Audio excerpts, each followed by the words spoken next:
সবাই দেখুন, আমি একটা কোয়াল পাখির বাসা দেখার জন্য এই গাছের উপর উঠছিলাম। তো আমি দেখতে পেলাম কি কোয়াল পাখির বাসাতে আসলে যেটা ছিল সেটা নেই। এখন আমি দেখতে পেলাম কি কোয়াল পাখির বাসাটার পাশেই পাশেই একটা ঘুঘু পাখির বাসা। তো আমরা এখন দেখবো সে ঘুঘু পাখির বাসাতে আসলে কি আছে। কথা বেশি বলবো না, আমার পিছনে পাখির বাসাটা আমি আপনাদেরকে একটু দেখাই।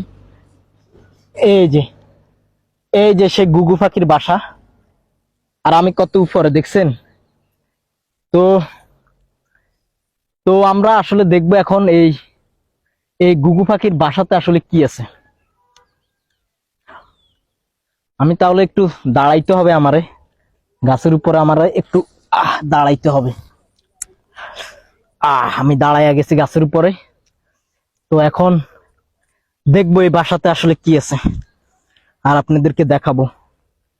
দেখুন সবাই, আসলে আমি কি করব, উপর দিয়ে তো আমি দেখতে পারবো না আসলে এই বাসাতে কি আছে। আমি এইখান দিয়ে একটা ছিদ্র করব, ছোট করে করে দেখবো এই বাসার ভিতরে কি আছে, পরবর্তীতে আবার এটাকে মিলাইয়া দিব।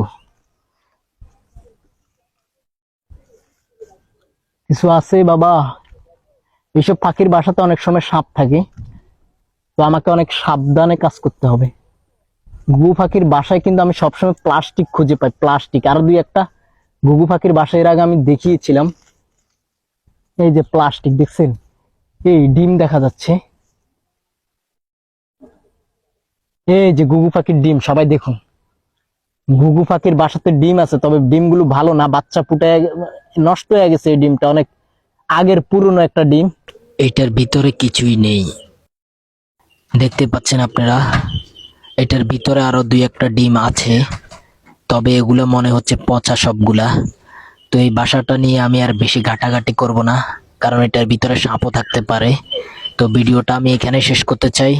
ভালো থাকবেন সবাই, আল্লাহ হাফেজ। আবারও দেখা হবে নতুন কোনো ভিডিওতে।